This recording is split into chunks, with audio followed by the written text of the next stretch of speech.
Investment in securities market are subject to market risks. Read all the related documents carefully before investing. Thank you. नमस्ते दोस्तों, मेरे इस YouTube channel में एक बार फिर से आप सभी का बहुत बहुत स्वागत है। दोस्तों, इस हफ्ते में 4 दिन थे और इन 4 दिनों में 2 बहुत इंपॉर्टेंट चीज़ें हुई है जो कि बहुत अच्छी है स्टॉक मार्केट के लिए आते दिनों के लिए। और आज के दिन यानी शुक्रवार के दिन में लास्ट 15 मिनट में एक हाहाकार मच गया। एक जोरदार फॉल हमें देखने को मिला। वो क्यों मिला, इस पे हम थोड़ी सी चर्चा करेंगे। तो चलो शुरुआत करते हैं निफ्टी के साथ। निफ्टी का ये इंट्राडे चार्ट है। इधर से ये शुक्रवार का दिन दिख रहा है और 3:15 हम 23,800 के आसपास ट्रेड कर रहे थे और उधर से 3 बजे 23,800 के आसपास ट्रेड कर रहे थे और उधर से लगभग हम 23,500 टेस्ट करके वापस एक बार बाउंस बैक देखने को मिला। ऐसा क्यों हुआ? इसका एक बहुत बड़ा रीज़न है MSCI रीबैलेंसिंग। उसके वजह से शायद इम्पैक्ट देखने को मिला। रिलायंस में बहुत अच्छी गिरावट देखने को मिली, HDFC बैंक में गिरावट देखने को मिली। इसके चलते सेलिंग प्रेशर और आखिरी के आधे घंटे में कुछ नहीं होगा इसके और इसलिए नीचे ऑर्डर्स नहीं होंगे। उसके वजह से जो इम्पैक्ट आया वो बहुत बड़ा आ गया और फिर स्टॉप लॉसेस ट्रिगर होते हैं, जिनके एल्गोज होते हैं उनके स्टॉप लॉसेस ट्रिगर होते हैं। उसके चलते हम 300 पॉइंट की एक बड़ी उठापटक देखने को मिली। डरने की बात है क्या? तो मुझे लगता है कुछ डरने की बात नहीं है। हम वापस सोमवार को एक अच्छा बाउंस बैक देखने को मिलेगा। वर्ल्ड और ऐसा कुछ रीज़न देखने को नहीं मिल रहा है जिसके कारण ये इतनी बड़ी 300 पॉइंट की 15 मिनट में गिरावट होने की जैसा कुछ भी नहीं हुआ है। तो ये लॉन्ग अनवाइंडिंग के वजह से और फ्रेश पोजीशंस कोई लेने की ताकत नहीं रखता आखिरी के 15-20 मिनट में, इसके वजह से ये फॉल हुआ है, ये मानना एकदम सही होगा। इसके पहले इस हफ्ते में फिनेंस मिनिस्टर ने एक बहुत इंपॉर्टेंट स्टेटमेंट किया। उन्होंने कहा कि जो रिकमेंडेशंस आए हैं उन पे वो गौर कर रहे हैं और वो जो गौर कर रहे हैं वो इस बात पे है कि long term and short term capital gains tax जो उन्होंने लगाया है उसके ऊपर विचार कर रहे हैं कि कितना होना चाहिए, क्या टर्म्स एंड कंडीशंस होनी चाहिए। इसके अलावा STT चार्जेस वगैरह अलाइड चार्जेस होते हैं, हम ट्रेड करते हैं, उस पर भी विचार करेंगे। तो मेरे ख्याल से ये बहुत बड़ा पॉजिटिव है। वो सोच रहे हैं यही पॉजिटिव है। पर मेरा मानना है कि जो पहले का जो रिजीम था कि 1 साल के ऊपर लॉन्ग टर्म, ऐसा नहीं होगा। इस बार शायद 3 साल या 5 साल के ऊपर की इन्वेस्टमेंट को लॉन्ग टर्म करार दिया जाएगा। पर वो भी हुआ तो भी बहुत अच्छा होगा, क्योंकि कई इन्वेस्टर्स है जो 10-10, 12-12 साल इन्वेस्ट करते हैं और होल्ड करने की कैपेसिटी रखते हैं। उनके लिए जीरो टैक्स अगर आता है तो एक बहुत बड़ा पॉजिटिव नोट हमें मिलेगा। दूसरी बहुत इंपॉर्टेंट चीज इस हफ्ते हुई है वो है क्रूड ऑयल प्राइस। मैं अभी आपको इसका चार्ट दिखाता हूं। दोस्तों, ये है क्रूड ऑयल प्राइस। ये इंपॉर्टेंट ट्रेंड लाइन है। इस ट्रेंड लाइन का की इंपॉर्टेंट जो वैल्यू है वो असेंडिंग होने की वजह से चेंज होती है, पर हमने बहुत पहले से ये गेज किया था कि 84 के आसपास रहेगा। तो 84 के नीचे जाने की हम बिल्कुल उम्मीद कर रहे हैं। जिस तरीके से हमने एक वर्टिकल फॉल 108 से लेके 88 तक देखने को मिला है वो बहुत सराहनीय है।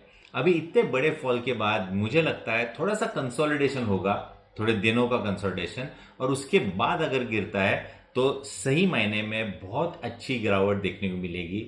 और जहाँ पे मैंने लॉन्ग टर्म इन्वेस्टमेंट करने के लिए 50% तक आपने इन्वेस्ट किया होगा, तो रिमेनिंग 50% 84 के नीचे क्रूड ऑयल जाएगा तब आपको इन्वेस्ट करना चालू कर देना चाहिए।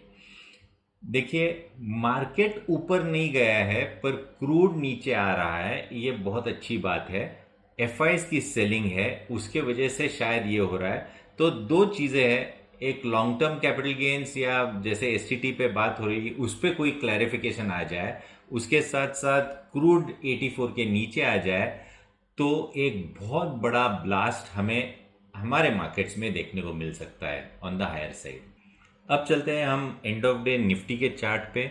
निफ्टी के चार्ट में एकदम फ्लैट ट्रेड कर रहे थे दिन भर, पर आखिरी के आधे घंटे की जो कार्नेज देखने को मिली उसके वजह से थोड़ा सा ये चार्ट बिगड़ता हुआ नज़र आ रहा है। पर मेरे ख्याल से ये मंडे को रिकवरी देता नज़र आ जाना चाहिए।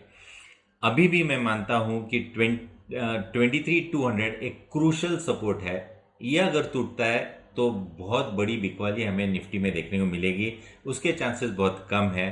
पर अभी जो नया बैरियर हमें देखने को मिल रहा है वो है 24,000 24,200। ये बैरियर जब तक हम क्रॉस नहीं करते तब तक हमें एक बहुत बड़ी रैली देखने को नहीं मिलेगी। तो इसके चलते मैं मानता हूं कि रेंज रहेगा 23,500 on the lower side, 24,200 on the higher side.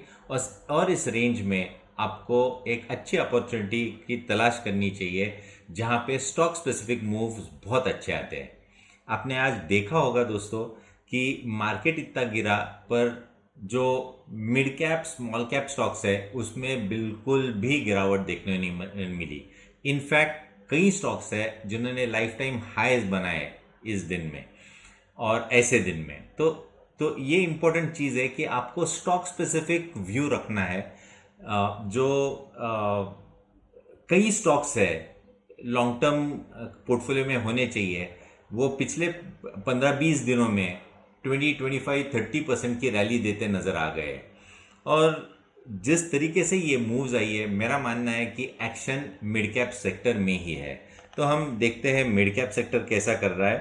तो निफ्टी मिड कैप का अगर हम चार्ट देखते हैं तो ये देखिए, अभी भी कोई भी तकलीफ नहीं है, पूरी रेंज के ऊपर ही ट्रेड कर रहा है। ब्रेकआउट देने के बाद ब्रेकआउट टेस्ट करना ये बहुत इंपॉर्टेंट चीज़ होती है, और मेरे ख्याल से इधर से वापस आपको ऊपर के स्तर देखने को मिल जाने चाहिए। अब चलते हैं हम पुट कॉल रेशो। इस पे अभी मैंने रेंज बताई निफ्टी की, एक स्पेसिफिक रेंज है, उस रेंज में हमें ट्रेड कैसे करना है। पीसीआर 0.75 के नीचे आता है तो आपको एक्यूमुलेशन चालू कर देना चाहिए। आपको आते दिनों में पीसीआर वापस एक बार 1.2 के ऊपर देखने को मिलेगा। 1.2 से लेके 1.3 तक आपको डिस्ट्रीब्यूट करना है। तो एक्यूमुलेशन रेंज बहुत नज़दीक आ गई है। आज की आपकी पीसीआर है 0.743।